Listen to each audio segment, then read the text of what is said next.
유다 왕 아사가 통치할 때에 구스 사람 세라라고 했습니다. 이 세라가 100만 군사를 이끌고 유다 나라를 침략하였다고 오늘 성경 기록하고 있습니다.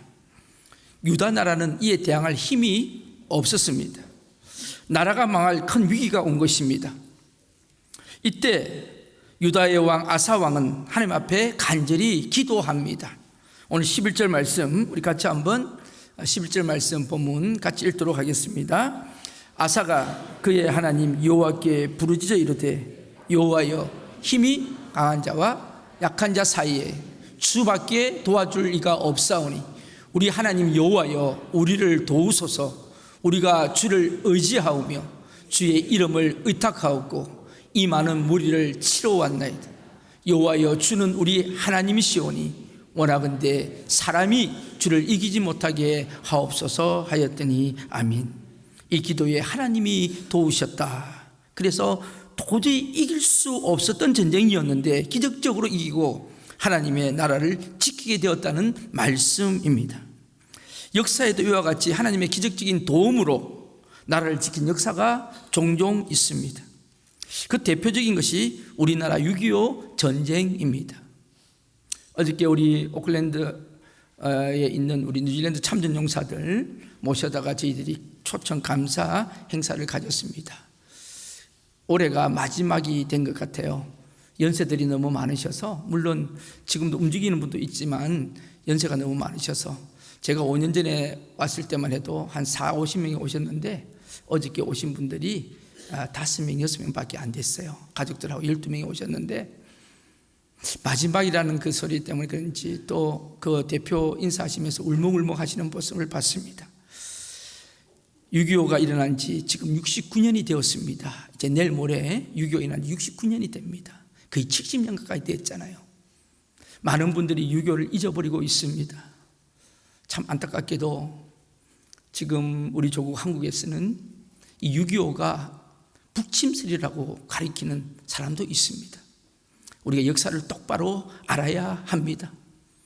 이 역사를 모르면 정체성이 없어지는 거예요. 여러분, 조국이 있어야지요 우리가 있는 겁니다. 조국이 없으면 저와 여러분도 없습니다. 분명히 아셔야 합니다. 그래서 오늘 6.25 69주년을 맞이하면서 오늘은 6.25 전쟁을 조금 이야기를 해보려고 합니다. 구체적으로 6.25에 대해서 하나님이 우리를 어떻게 도와주셨는지, 우리 민족을 어떻게 사랑하셨는지 제가 조목조목 한번 이야기를 해보려고 합니다. 1950년 6월 25일 주일이었습니다. 새벽에 북한군이 기습 남침으로 전쟁은 시작되었습니다. 그리고 이 전쟁은 우리에게 도저히 잊을 수 없는 큰 상처를 안겨주었습니다. 무려 3년 이상 지속된 전쟁은 엄청나게 큰 피해를 주었습니다. 이 한국전쟁, 1950년 6월 25일 이 한국전쟁은 1816년부터 1965년 사이에 발생했던 세계 50여 개 전쟁 중에서 그 규모나 격렬함에 있어서 1차, 2차 세계대전 다음으로 치열한 전쟁이었다고 학자들은 말하고 있습니다.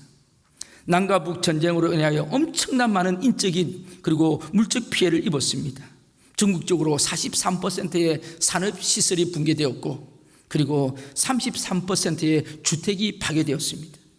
약 300만 명의 사상자가 발생했습니다. 수백만 명의 북한 주민이 남한으로 피난했습니다. 그 결과로 약 1000만 명 이상의 이산가족이 생겨나게 되었습니다. 오늘 이 시간에는 좀 더 구체적으로 6.25 전쟁 이야기를 통해서 하나님께서 우리 민족을 어떻게 도와주셨는지를 나누어 보려고 합니다.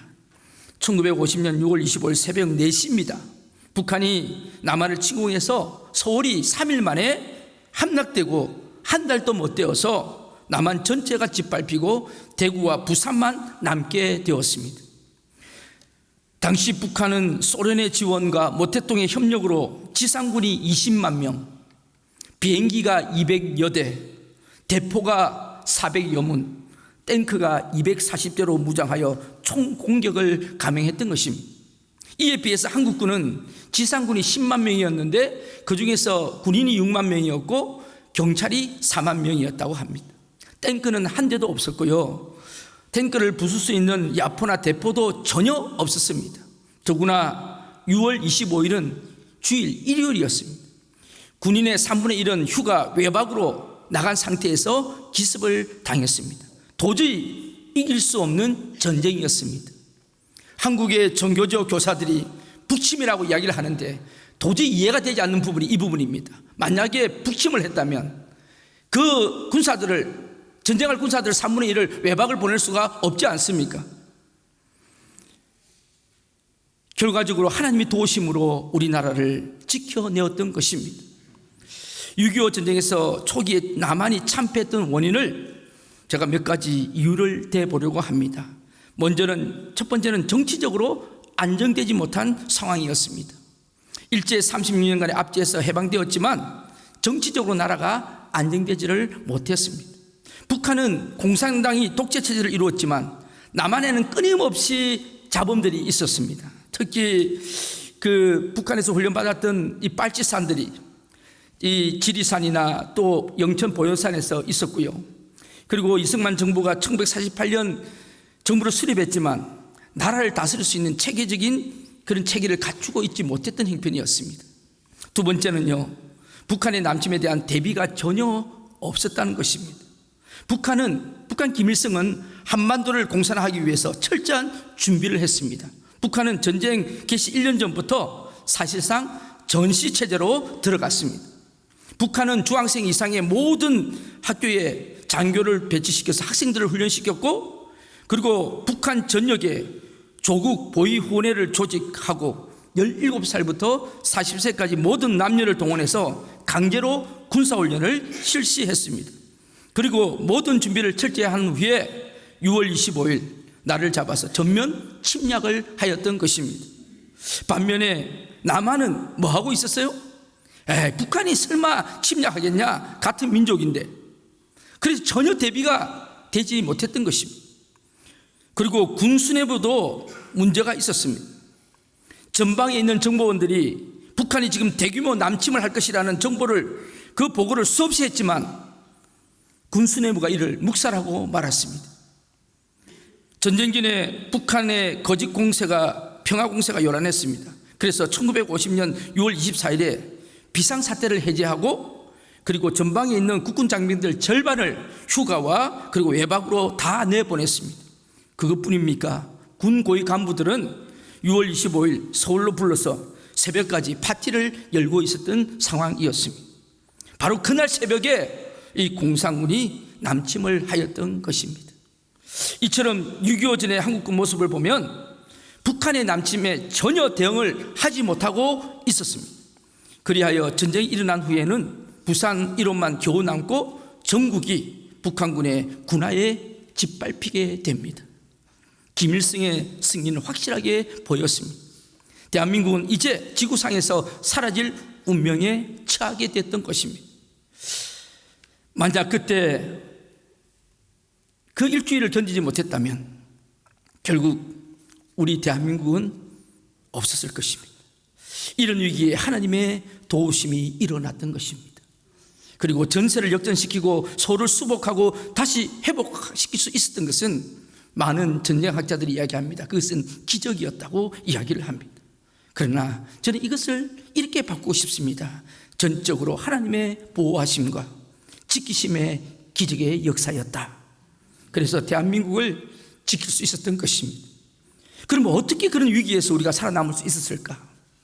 사실 이 이야기를 시작하면 굉장히 많은 시간이 필요한데 제가 한 30분 안에 하려고 하니까 조금 말이 좀 끊어질 수도 있습니다. 그런데 여러분 잘 들으시면 이해는 되실 것입니다.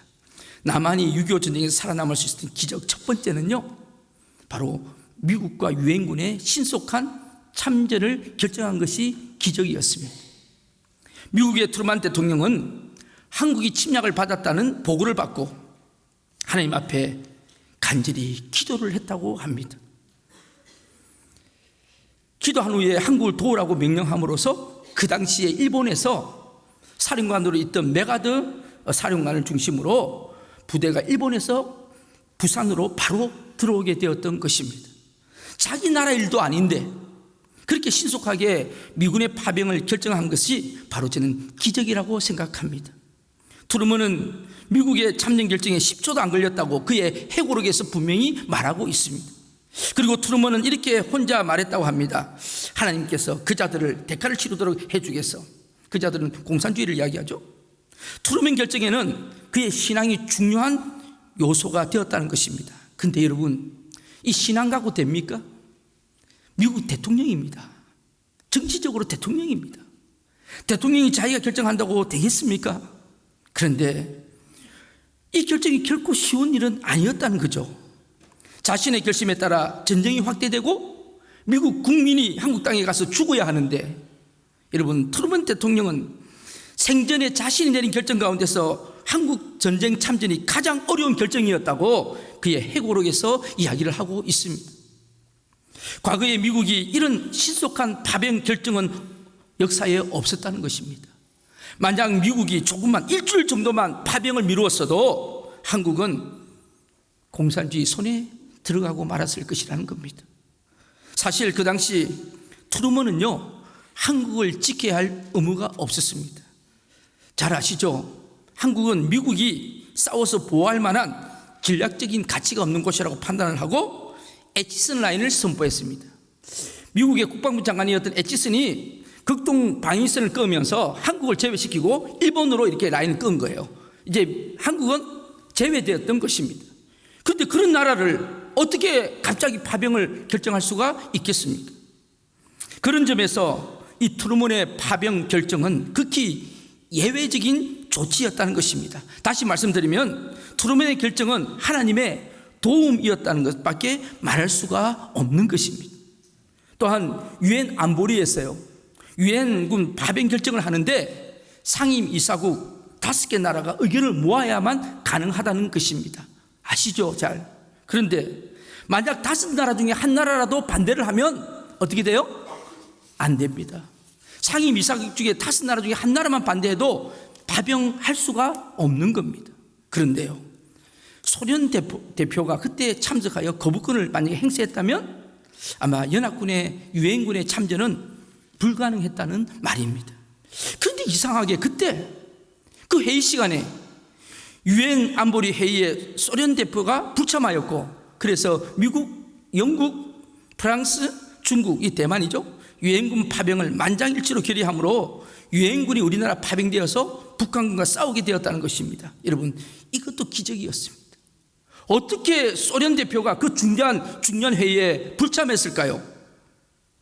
어떤 분들은 뭐 소련 대표가 설사가 나서 그랬다면 그거는 말이 안 되는 이야기죠.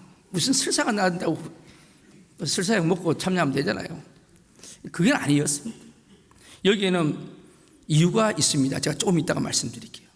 이 소련 대표가 불참하게 된 것은 그 당시에 스탈린이 이 말리크 유엔 대사에게 회의 참석차 가다가 자동차 사고를 빌미로 안보리 이사에 불참하도록 지시하였다는 사실이 나중에 밝혀졌습니다. 의도적으로 불참했다는 거예요. 왜 그랬을까요? 제가 나중에 조금 이따 이야기할게요. 두 번째는요, 한반도의 7월은 여러분 계절이 어느 계절입니까? 우리나라 7월은 무슨 계절이죠? 네, 여름입니다. 특히 7월은 뭐가 많이 내리는 계절입니까? 장마가 있는 계절입니다.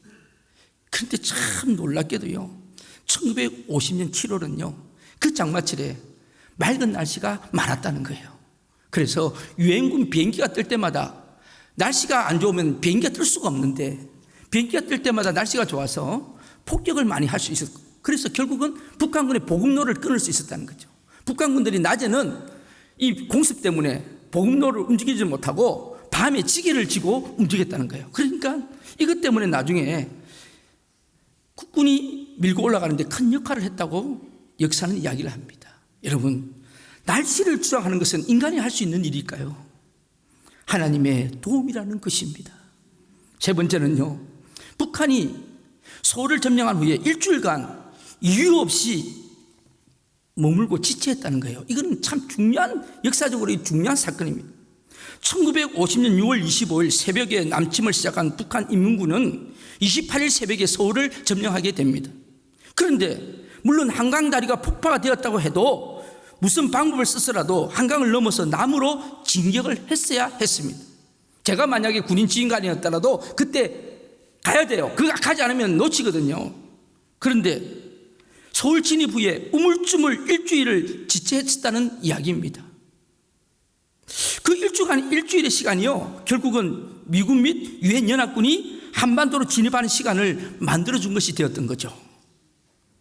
이 북한군이 서울에서 일주일을 지체한 것에 대해서 어떤 역사가는 이렇게 이야기합니다. 미스테리다. 우리 6.25 당시에 국군 지휘관이었던 이 백선엽 장군도 그 회고록에서 그 이유를 지금도 자세히 알 수는 없다, 그렇게 이야기를 합니다. 그 알 수 없는 지체가 후퇴하는 한국군에게 정비할 수 있는 시간을 주었고 미군이 도착하여 지원할 수 있는 여유를 주게 되었다는 것입니다. 정말 이 황금 같은 시간을 벌였기 때문에 반격할 수 있었다는 것입니다. 이것도 하나님이 도우신 기적입니다. 그런데 역사가들은 북한군이 서울에서 일주일을 지체할 이유를 이렇게 추정하고 있습니다. 첫 번째는요, 남한의 공산 세력이 이제 김일성이가 치고 내려오면 남한에, 특히 남로당 박헌영을 중심으로 해서 이 남한에 이 김정일을 환영하는 무리들이 한 20만 명 이상이 들고 일어나서, 남로당 지하 조직원들 20만 명이 들고 일어나서 이승만 정부와 국군을 무너뜨릴 것이라고 판단을 했습니다. 그런데 국군은 기습을 받았지만 항복을 거부하였고 남로당의 폭동은 결코 일어나지 않았다는 사실입니다. 두 번째는요, 춘천 전투입니다. 이 춘천 전투에서 북한군이 패배를 하게 됩니다. 이게 결정적인 요인이라는 주장이 있습니다. 6.25 전날에 이상하게도요, 일이 그렇게 되려고 했는데 육군본부는 그동안 정군에 발령되었던 비상경계령을 해제를 해버렸어요. 6월 24일 날 밤에. 그리고 모든 군인들을 다 휴가를 보내고 외박을 보내버린 거예요. 그런데요, 춘천에 있었던, 춘천 지역을 방어하고 있었던 국군 6사단은 이 경계령을 해제를 하지 않았다는 것입니다. 장병의 휴가나 외출을 금했고 비상경계 태세를 그대로 유지하고 있었다는 거예요. 그래서 효과적으로 초기 전투에서 승리를 거두었다는 겁니다. 본래 북한군 계획은 개성으로 내려오는 북한팀하고 그 다음에 동해 쪽으로 해서 춘천으로서 내려오는 북한팀하고 합류해서 서울에서 같이 내려오려고 준비를 했는데 북한군이 춘천에서 거기서 막혀가지고 며칠을 지체하는 바람에 이게 늦어져 버렸다는 것입니다. 결국 이 전선의 밸런스를 맞추기 위해서 예정보다 며칠을 더 기다리게 되었다는 것입니다. 세 번째는요, 아까 제가 말씀드렸죠. 소련군이 북한의 신속한 남진을 막았다는 거예요. 이해가 잘 안 되시죠? 제가 말씀드릴게요. 소련의 공산당이 무너지면서 당시 비밀 문서가 공개되면서 이 사실이 드러난 겁니다. 그전에는 몰랐어요. 소련이 이제 공산주의가 무너지면서 그 비밀 문서가 공개됐는데 그 내용이 오늘 본문에 있는 내용입니다. 스탈린은 중국의 모태똥이 중국을 통일하고 그 세력이 커가는 것을 별로 좋아하지를 않았다는 거예요. 그래서 스탈린은 중국을 견제하는 방법으로 한국에서 전쟁을 일으켜서 미국과 중공이죠, 그때 싸우도록 하는 그런 전략을 스탈린이 생각했다는 겁니다. 그런데요, 김일성이 기습 남침의 여세를 몰아서 단시간에 부산까지 그냥 밀고 내려가가지고 이제 한반도가 적화 통일 위기에 조기에 성공시켜버리면 미군이 한국 상륙작전이 거의 불가능해지고 미국과 중공이 싸우도록 하는 이 스탈린의 목적이 이룰 수가 없었던 것이었습니다. 그래서 미국이 들어오고 중국군을 끌어들이기 위해서는 북한군이 너무 빨리 부산을 점령하면 안 되는 것이 스탈린의 전략이었다는 것입니다. 그래서 스탈린은 김일성의 조기 승리를 막기 위하여 여러 가지 수를 썼다는 것입니다. 이 이야기는 실제 북한에서 망명했던 황장엽 씨가 작고 전에 언론인에게, 조갑재 씨에게 이런 말을 했다고 합니다. 김일성이 서울을 점령한 뒤에 일주일을 머뭇거리면서 한강을 지나지 못한 것이 아쉬웠다. 그 원인에 대해서 김일성은 스탈린을 탓하며 스탈린이 도하 장비 등 군수 장비를 지원해 주지 않았다는 것이다. 김일성은 스탈린이 북한군의 남진을 고의로 늦추었다는 생각을 하더라. 이런 이야기를 황당엽 씨가 이야기를 했다고 합니다. 이 같은 요인이 복합적으로 작용해서 북한은 서울에서 일주일을 지체한 것으로 보입니다. 어찌되었든 서울을 점령한 이 북한군이 약 일주일을 허비한 것이 하나님의 도우심을 우리는 분명히 압니다. 네 번째로는요, 이거는 해군에 대한 문제인데요, 제가 해군 출신이니까 잘 알죠. 대한해협해전에서 해군이 북한 특수부대를 이제 투입을 조기에 하려고 했는데 저지했던 사건이 하나 있었습니다. 이 사건은 몇 해 전에 KBS에서 다큐멘터리로 6.25 때 특집 방영했던 사실입니다. 6.25 전쟁이 발발한 25일 밤에 북한은 무장 병력 특공대죠 600명을 태운 1천 톤급 무장 수송선을 부산으로 상륙시키려고 했습니다. 이때 이 무장 수송선을 발견하고 격침시킨 배가 백두산함입니다. 이 백두산함은요, 군함은 2차 세계대전 때 미국 해군이 사용하던 450톤급 초계정이었습니다. 당시 미군은 한국에 함정을 주면 이승만이 북한으로 쳐들어갈까 봐 일부러 함정을 주지 않았습니다. 그래서 한국 해군은 전 장병들이 성금을 모아가지고 미군이 다 사용하고 버린 패선된 고물 함정, 그 배를 사가지고 한국으로 끌고 와서 다시 수리하여 사용했습니다. 바로 그 배가 한국 해군의 유일한 함정이었던 백두산함이었습니다. 그 배의 미국 이름이 PC-701이라고 우리나라에 명명을 했는데 화이트 헤드, 참 신기하죠. 화이트 헤드. 그래서 백두산함이 된 거예요. 백두. 당시 북한군은요, 6월 25일 새벽 3시 30분경에 동해안 3개소에 기습 상륙 작전을 감행했습니다. 그래서 강원도 옥계 해안에 특공대 1,800명, 삼척 해안에 약 800명, 그리고 경북 죽병과 임원 해안에 약 500명을 상륙시켰습니다. 그리고 이제 한국 해군 백두산함은 이런 이야기를 듣고 북한의 도발에 대응하기 위해서 북으로 가다가 저녁에 7시 30분경에 울산 앞바다에서 부산 쪽으로 오는 수상한 배 하나를 발견하게 된 거죠. 바로 그 배가 보니까 무장한 군인이 타고 있었던 거죠. 거기서 그 배를 이제 갑자기 총이 쏴지니까 이제 격전이 붙었고 결국 그 배를 침몰시켰던 것입니다. 여러분, 동해 바다가 얼마나 넓어요. 얼마 전에 배 하나 넘어왔는데 그거 못 잡았다고 지금 난리치고 있잖아요. 지금 이렇게 레이더망도 좋고 첨단 과학을 이렇게 자랑하는데도 그 배 못 잡았다고 지금 난리가 났는데, 그 당시에 그것도 겨우 유일하게 있었던 배 한 척이 그 넓은 동해 바다에서 어떻게 만나게 될까요? 그게 우연일까요? 물론 우연이라 하면 우연입니다. 근데 저는 생각합니다. 하나님이 도우셨다. 여러분, 만약에 말이죠, 그 600명의 특공대가 부산에 상륙했다면요, 아마 부산은 끝장났을 것입니다. 무방비 상태에서 그 600명의 특공대가 난리를 쳤다면 결국 부산도 넘어가고 말았을 것입니다. 여러분, 또 하나는요, 이게 7시 30분에 발견했는데 여름이잖아요. 조금만 더 해가 져가지고 만약에 9시나 발견했더라면 배는 보일 수가 없을 것입니다. 왜? 어두워서 어떻게 알겠어요? 그런데 묘하게도 하나님이 그 시간까지도 하나님이 맞추셔서 그 배를 발견하게 하셨다는 것입니다. 저는 만약에 북한 특공대 600명이 부산항에 상륙해가지고 부산항을 완전히 파괴시키고 난동했더라면 아마 미군이 들어올 수가 없었을 것이다. 그런 저렇게 생각해 봅니다. 결국 하나님의 은혜로 부산항을 지킬 수 있었던 것이 낙동강 방어선을 지킬 수 있었던 원동력이 되었던 것입니다. 그리고 다섯 번째는요, 인천 상륙작전에 성공적으로 되었다는 것입니다. 이것도 기적입니다.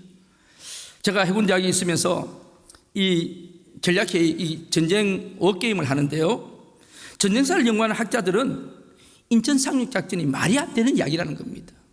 인천은 여러분 잘 아시다시피 조수 간만의 차가 굉장히 큽니다. 물이 한번 빠지고 들어오는데 2시간만 있으면 물이 그냥 차버리고 또 2시간만 있으면 물이 싹 빠져버리면 그냥 맨땅이 됩니다.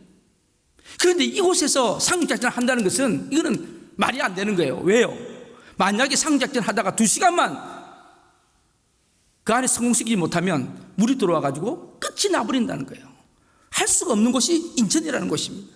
그래서 많은 전략학자들은 제일 상륙작전을 할 수 없는 곳이 인천이라는 거예요. 그런데 메가드는 뭐라고 이야기했는지 아세요?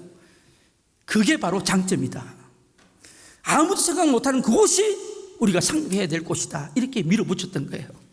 한번 생각해 보세요. 확률은 몇 %밖에 안 됩니다.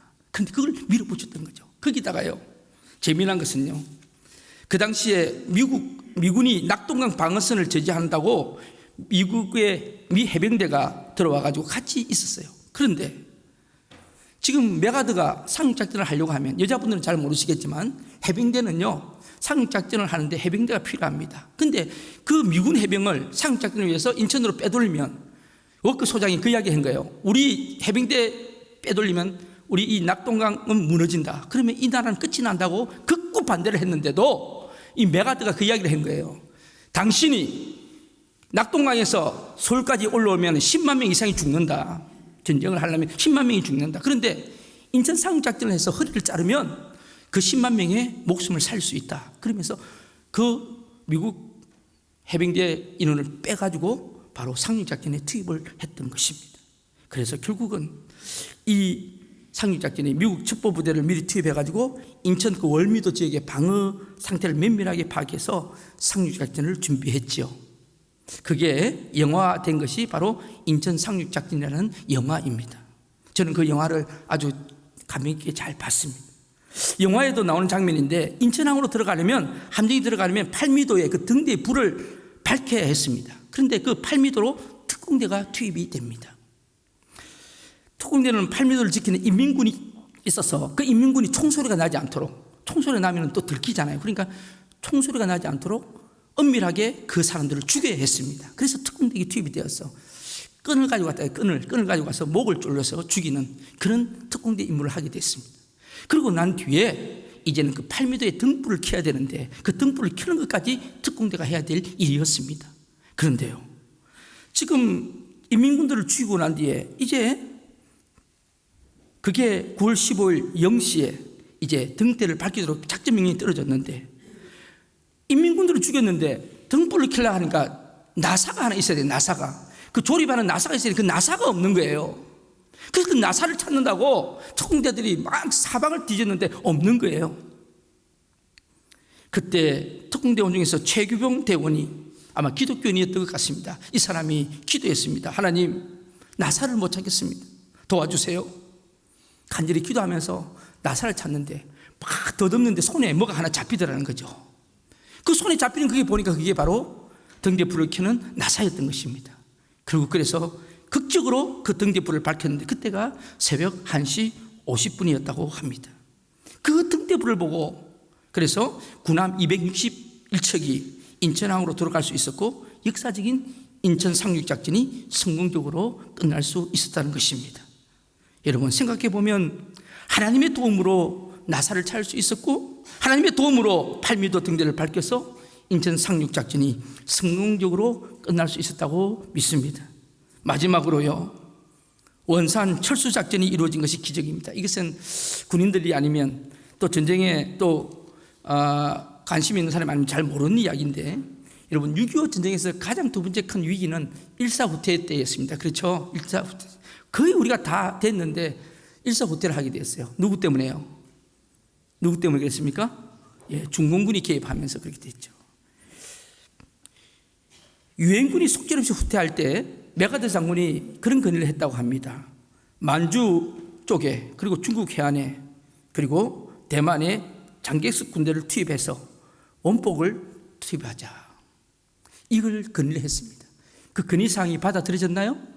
안 받아들였죠. 왜요? 미국 트루먼 대통령이 이거 했다가는 3차 대전이 일어날 것 같다. 그러니까 그걸 묵살해버린 겁니다.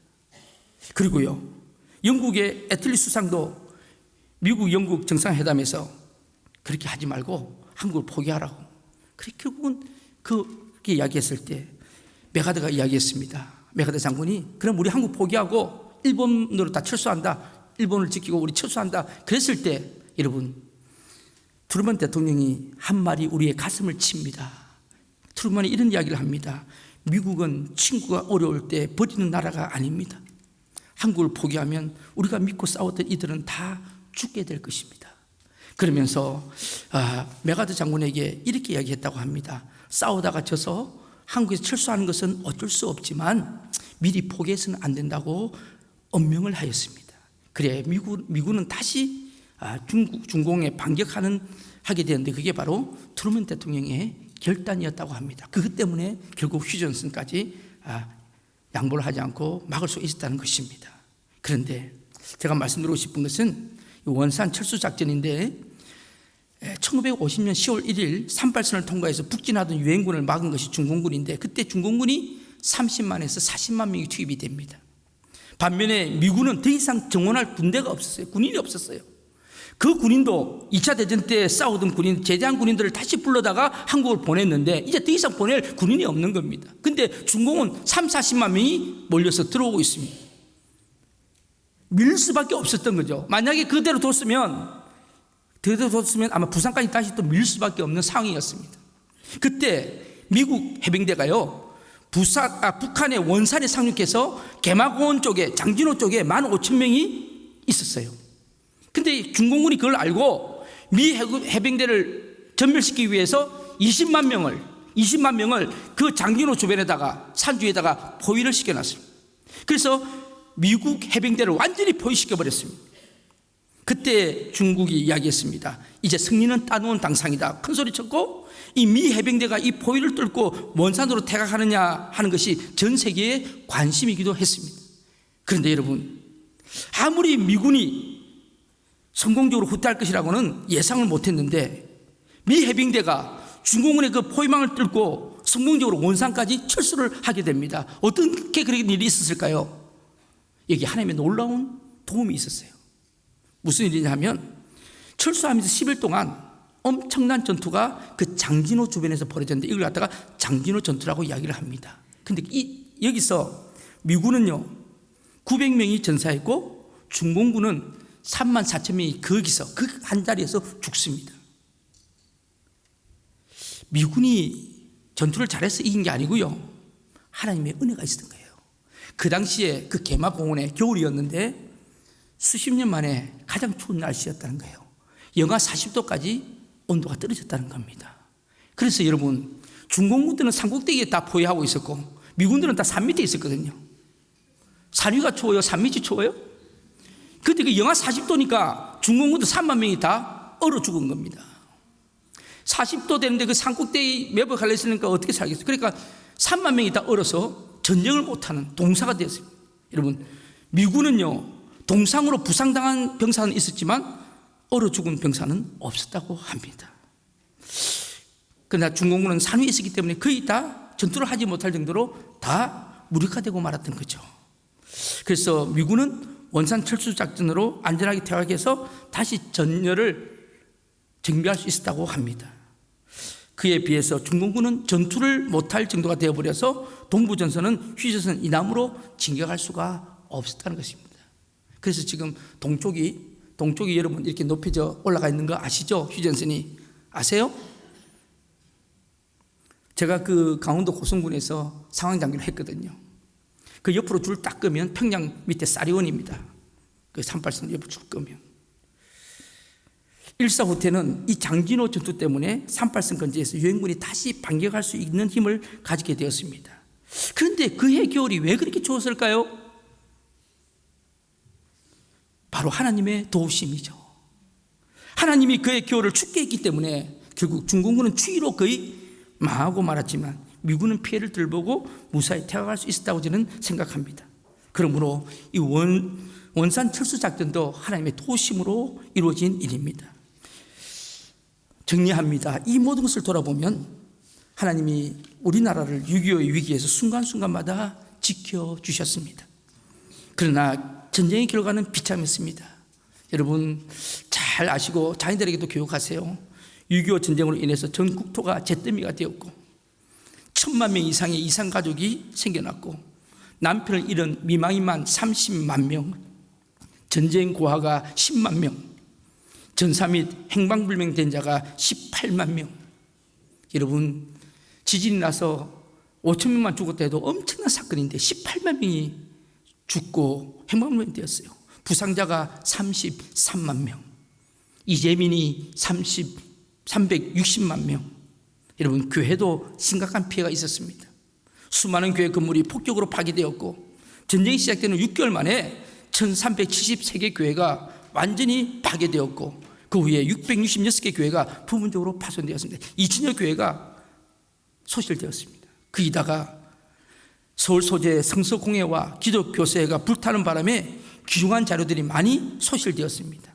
그런데 여러분, 단지 예수를 믿는다는 이유 때문에 얼마나 많은 사람이 목숨을 잃었는지 모릅니다. 공산주의와 기독교는 정반대라는 거 아시죠? 유물론과 유신론이기 때문에 공산당은 기독교를 가만두지 않습니다. 그래서 총살 및 납치된 목사와 장로가 523명이나 되는 비극이 전쟁이었습니다. 이것이 바로 한국 전쟁의 꾸밈 없는 실상입니다. 그리고 이런 잿더미 속에서도 하나님이 오늘날 우리 대한민국을 이만큼 발전시켜 주셨다는 것은 저는 하나님의 은혜라고 밖에는 말할 표현이 없습니다. 우리는 이 하나님의 은혜를 반드시 기억해야 합니다. 그리고 하나님께 감사해야 합니다. 그리고 당시 한국을 도와주었던 나라들에게도 그 희생에 감사해야 합니다. 다행히 미국, 영국, 캐나다, 터키, 저 멀리 아프리카, 에티오피아에서도 왔습니다.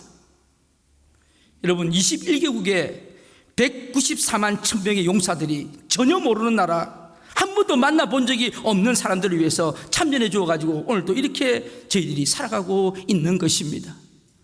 어저께도 저는 참 가슴속으로 너무너무 감사하더라고요. 10대 때, 20대 초반에 저 사람들이 뭐가 그렇게 그거 하다고, 이 뉴질랜드 인구 몇 명 되지 않는데 거기서 저 수말리 떨어져 있는 한국에 그것도 죽으러 여러분 왔다는 거, 이것만 생각해도 얼마나 감사한 것입니까? 자기 나라인데도, 자기 민족인데도 안 가려고 하는데, 여러분 아무 상관이 없는 그 나라들이 우리나라를 위해서 그렇게 올 수 있었다는 거, 여러분 그건 하나님의 은혜가 아니고는 무엇으로 표시할 수가 있겠습니까? 그래서 제가 어저께 우리가 마지막 제가 이렇게 인사말을 하면서 이 이벤트가 오늘로서 마지막이 공식적으로는 되지만은, 그러나 제가 그랬어요. 그러나 그렇지 않습니다. 비공식적으로 계속 여러분을 제가 초청하겠습니다.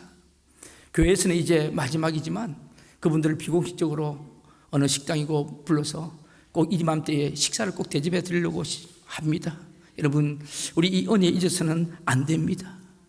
또 마지막으로요, 이 6.25 후에 참 이 아이러니컬하게도 남한에는 기독교 신자가 아주 급증을 합니다. 교회가 부흥을 합니다. 그래서 세계적인 교회들이 다 한국에서 일어나기를 시작합니다. 하나님께서 우리 민족을 사랑하셔서 그 잿더미 속에서 일어나게 하시고 경제도 다시 세워지게 하셔서 한강의 기적을 이루게 하셨지 않습니까? 그냥 이루어졌습니까? 그냥 이루어졌나요? 저는 그 독일에 파견됐던 간호사나 우리 강부들 이야기를 들으면, 우리 선배들 이야기 들으면 정말 눈물 없이는 들을 수 없는 이야기들이 계속 흘러나오고 있습니다. 그렇게 세웠던 나라가 우리 조국 대한민국인 줄로 믿습니다. 여러분, 공산당은 분명히 무너져야 합니다. 하나님께서 그렇게 하실 것입니다. 북한은 어떤 의미에서든지 어떤 방법으로 하나님이 열게 하실 것입니다. 그리고 저 북한의 무너진 재단들이 다시 수축되는 은혜가 있을 것입니다. 그때 저와 여러분이 북한에 가셔서 다시 교회를 세우는 곳에 우리 교회가 쓰임받기를 간절히 축복합니다. 지금도 우리는 비공식적으로 저번 작년에도 스투트 보걸 목사를 통해서 평양 근처에 아주 그 시골에 우물 파는 작업에 저희들이 좀 동조를 했습니다. 지금요, 북한 주민들은 굶어 죽어가고 있습니다. 우리 동포들 살려야 합니다. 여러분 분명히 아셔야 합니다. 이걸 분별하지 못하면 우리 민족도 하나님이 제끼실 수도 있다는 사실을 아셔야 합니다. 정말 먼저 믿은 우리가 하나님의 은혜와 도움으로 우리 민족이 여기까지 왔고 세계 10대 교육국으로 경제대국으로 세워주신 것은 하나님의 분명히 뜻이 있는 줄로 믿습니다. 이거 그냥 있으면 안 되잖아요. 우리도 더 하나님 앞에 영광 돌리는 민족이 되어야 할 줄로 믿습니다. 외국에 나와서 사는 우리지만 이제 우리도 나라와 민족을 위해서 기도해야 할 것이며, 또한 하나님께서 우리 민족을 왜 이렇게까지 사랑하시고 도와주시는가를 분명히 깨달아야 할 줄로 믿습니다. 사랑하는 성도 여러분, 역사는 지금까지 흘러왔고 우리 조국 역사도 이제 흘러왔고 또 흘러갈 것입니다. 대한민국도 북한도 이제 역사 속에 하나님이 인도하실 줄로 믿습니다. 그 속에서 우리도 함께 흘러갈 것입니다. 중요한 것은 그 어떤 상황에서도 믿음의 사람으로 서는 것입니다. 국가적 번영에도 교만하지 않고 믿음으로 하나님만 섬기는 우리가 되어야 할 줄로 믿습니다. 오늘 우리 오클랜드 한인교회가 이 땅에 또 있게 된 것은 하나님 뜻이 있는 줄로 믿고 우리가 또 겸손하게 주님 앞에 기도하면서 하나님의 영광을 드러내는 귀한 교회 되시기를 주님의 이름으로 축복합니다. 기도하시겠습니다.